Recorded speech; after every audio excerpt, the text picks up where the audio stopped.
just want to welcome you guys today and say thank you for coming and sharing this with me. And I just have a lot to share with you about the efficacy of word box instruction and how I used it to improve the reading fluency of some K through 2 students. First of all, let's just take a look at how reading develops. As you all know, reading is a very complex skill, and it involves several skills that lead into actual comprehension. So students that are engaged in rhyming or alliteration and phoneme manipulation often sound like they're playing games and having fun to an outsider, but us classroom teachers know that they're actually working hard to lay the foundation for reading success. To facilitate comprehension, however, reading requires several well-developed pre-reading skills that work effortlessly to enable fluent decoding. And it is also well documented that when one or more of these skills is underdeveloped, it can actually lead to a lifetime of struggle. After oral language develops, we get phonological awareness. So it's just a set of skills that are actually separate from phonics and word meaning, and it refers to the ability to actually manipulate units of sound. And typically phoneme manipulation, phoneme segmentation, and a whole host of other skills come together, and they're actually auditory processes that we actually refine through the preschool years. So hopefully when they come into the K1-2 sector, they actually have those skills developed. Phonological awareness then leads into the alphabetic principle, and it's often thought of as phonics, so this is where we understand what phonics really is in the classroom. And it's basically understanding that the letters represent sounds and how to blend those sounds together to decode and recode words. When the pre-reading skills of phonological awareness, phoneme segmentation, and the alphabetic principle are actually poorly developed, children struggle to use the alphabetic code to unlock new words.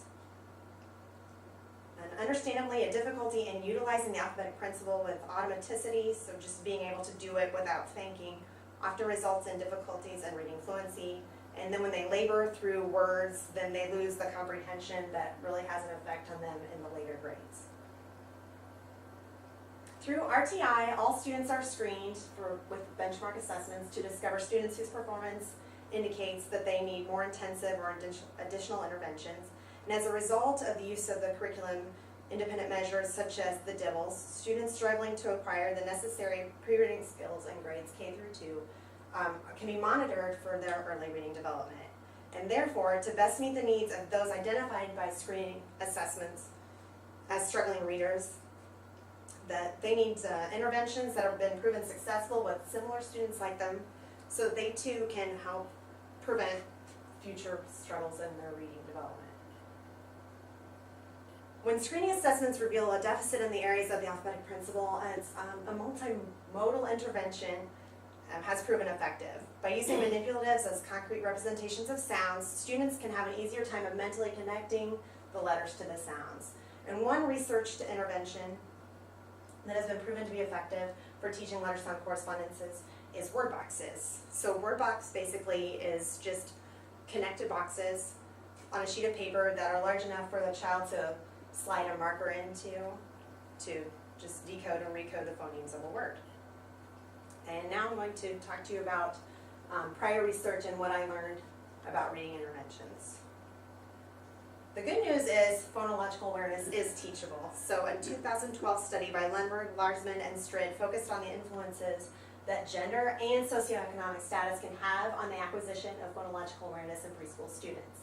Teachers provided interventions utilizing games and exercises in a small group setting, and the activities focused on listening to sounds, the initial and the final sounds in words, phoneme analysis and synthesis, and letter identification. And then within each of those categories, interventions focused on games and activities, and they increased in difficulty as they went on, and they also utilized the students' names to help them to recall. The data revealed that the girls had a higher phonemic awareness level on test 1, and they also demonstrated more growth between assessments. SES data revealed that low SES had an influence on test 1 scores, with students classified into lower SES categories scoring below students in higher SES categories. However, students in lower SES categories made greater gains than the students in the higher SES categories. And these results would indicate that phonemic awareness is actually teachable and modifiable. So additionally, it would indicate that the children with low initial phonemic awareness skills would benefit from frequent practice with these skills, and that building phonemic awareness in kindergarten is important because many school-age students who struggle with reading need the continued training on this skill set to be able to read efficiently. And a 2012 study by Duff, Hayu, Thomas, and Holm looked at the improving the phonemic awareness skills of 6-year-olds when they studied the effectiveness of phonologically based reading interventions. This study focused on the effects of a program called Reading Intervention. This is not the slide, is it? Yes, it is. Okay, sorry. And all the lessons in this intervention focused on phonological awareness. Group lessons included 6 minutes of letter and sight word identification through multisensory activities, and then they followed up with 8 minutes of phonological awareness activities that included word building, blending, segmenting, and deleting of sounds. And I really liked this study because it kept the lessons down to 20 minutes, so this is something you could use in an actual school setting. The data showed that the intervention group made significantly greater progress on early word reading and phonetic skills. And then a follow-up assessment evaluated the interventions for long-term effects to see if it changed them in the long term. And it looks like the letter knowledge and the early word reading and the absolute spelling skills stayed up there and stayed the same. However, the evaluators determined that the progress on phoneme awareness, phonetic spelling, and word reading was significantly slower for the intervention group than from the control group. So just because we got them up to where we needed them, they're still going to need some help along the way. They're not always going to maintain that same level. And this study also assessed the linguistic profiles of all the study participants to see if language delay had some effect on it, and it was discovered that 93% of the students with reading difficulties had a phonological deficit, so that hindered their progress too. So the speech was a huge, huge problem for them. So research has shown the importance of the alphabetic principle and how it really affects reading fluency. In a 2008 correlational study on the link between the alphabetic principle and the reading development by Harn, Stuhl, Miller, and Chard, researchers examined the relationship between nonsense word fluency and its connection to oral reading fluency in the first grade through the DIBELS assessment. And they intended to prove that not only do the numbers of correct sounds identified indicate a reading development, but the way in which the student approaches decoding these words is also important. So in addition to the traditional scoring procedures, the examiners marked how each nonsense word was read. The data analysis established that a linear relationship exists between the nonsense word fluency and the oral reading fluency. So as the nonsense fluency scores gained, then the oral reading fluency scores also gained. And in analyzing the results from the new scoring method, the experimenters discovered that 53% of the students actually used multiple strategies to decode words, but each student really relied heavily on one strategy. And in addition, students who read words as a unit scored 11 points higher on the oral reading fluency in the winter and 29 points higher on the oral reading fluency in the spring. So getting them to read them as a word, as a whole unit, is actually really important. And of the 54% of the students that actually read the words as a unit, only 5% did not meet spring benchmarks. In contrast to the 33% of the students that decoded as sounds only or sound recoders, where 70% did not meet the oral reading fluency benchmark in the spring. So these results that would indicate that, much like phonological awareness, the alphabetic principle skills operate on various levels, and in turn, when these skills become automatized,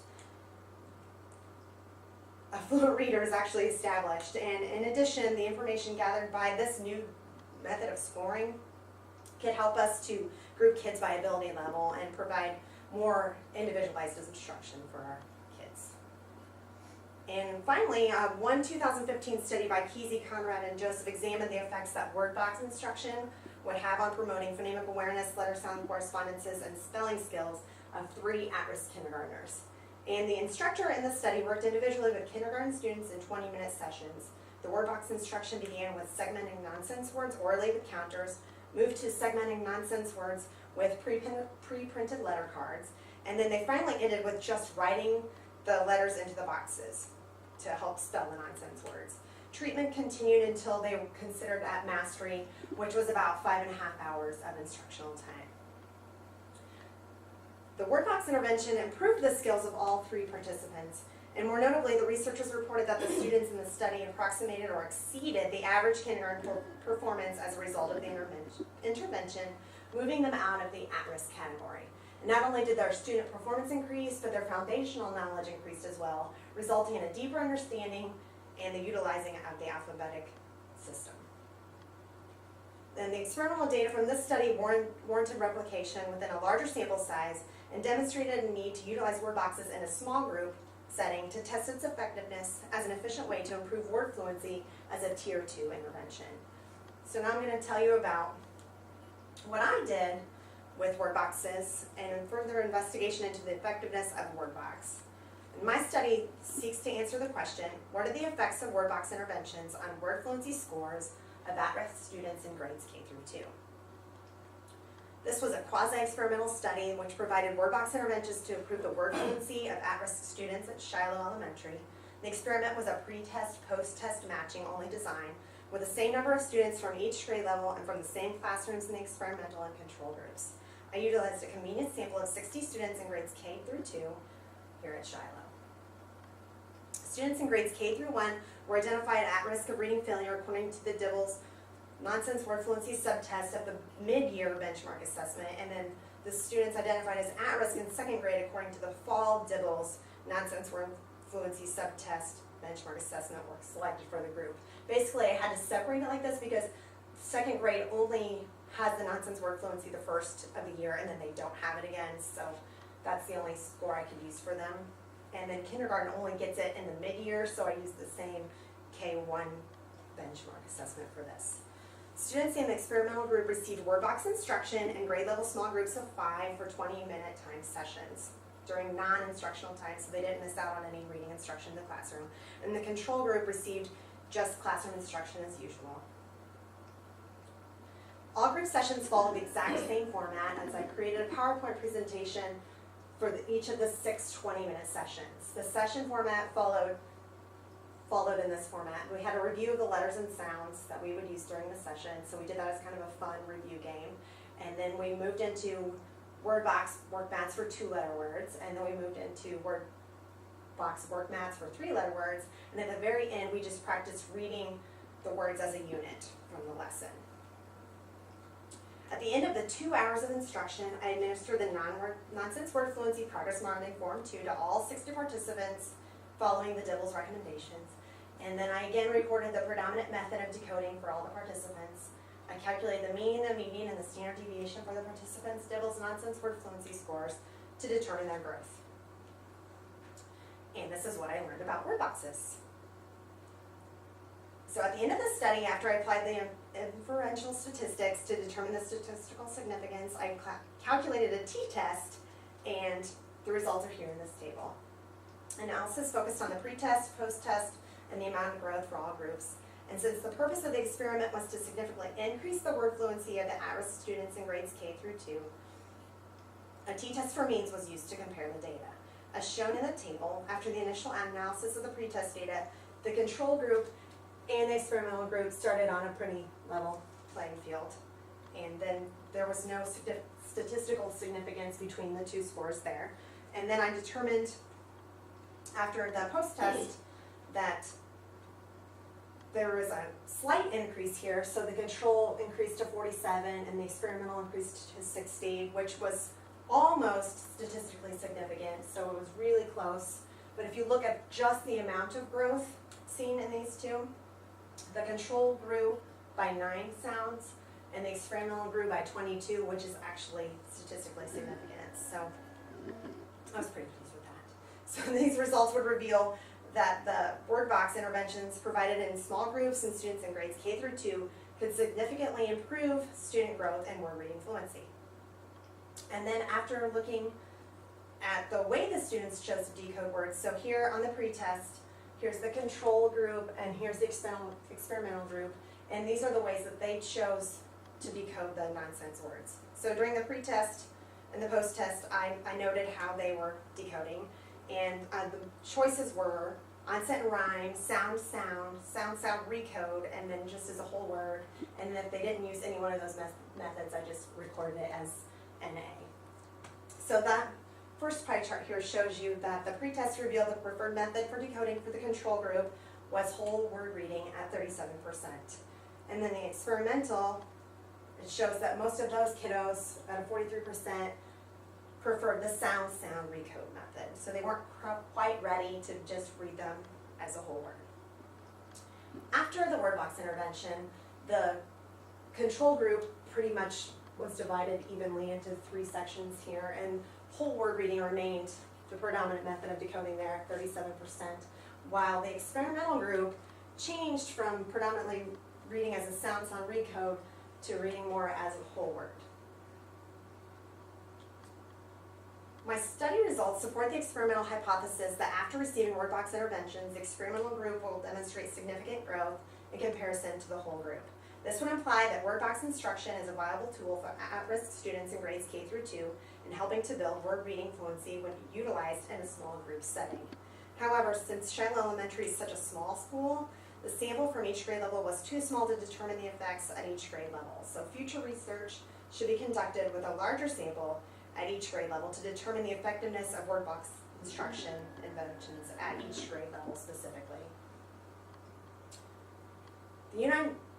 The unitizing of individual sounds into words is necessary for fluent reading. When too much time is spent on just the blending and the segmenting of words, it can delay the automaticity that the students need to read fluently. So while the word box instruction worked on the segmenting and blending of sounds, each session also included reading the nonsense words as a unit as well to try to push those kids into unitizing of the sounds. And additional research on using word boxes to teach the unitizing of sounds is also warranted. But due to the small sample of students from each grade level, it's not known if it's more effective at teaching unitization at a particular grade level. So maybe a kindergarten student would not benefit so much from unitizing as maybe a second grade student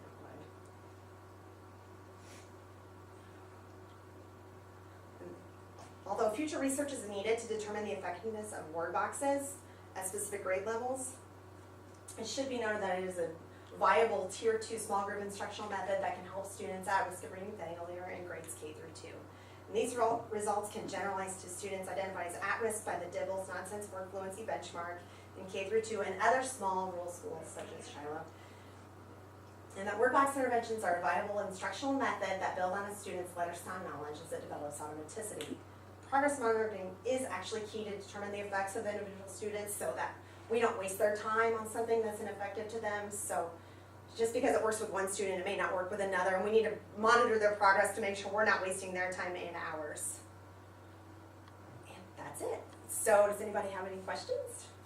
Do you plan on continuing this come fall? Yeah, I think since it is such a viable method for teaching and instruction, I think it would be something that could benefit our students as long as we make sure to monitor their progress and not, again, waste their time and hours. Sandy? Besides the DIBELS, what other factors will you utilize in determining your groups this year? Oh, that's a great question. Actually, the progress in the classroom should be noted too, and sometimes the kiddos don't do very well on the nonsense word fluency, but they're great oral readers, so they don't always rely on decoding. They're more of a memorizer, so we don't actually need to include those kids into our group too to help them, so that'd be good. And do you see the possibility of adding a parent component in the future? I think that would be a great idea. Maybe I could make some videos to help parents to understand how we use this tool and how that they can help their kiddos to decode words when they are reading too and teach them how to use the word box as an effective method. Thanks, guys. Awesome. Good job. Yay! I didn't call. Yeah, I was like, that's all you have.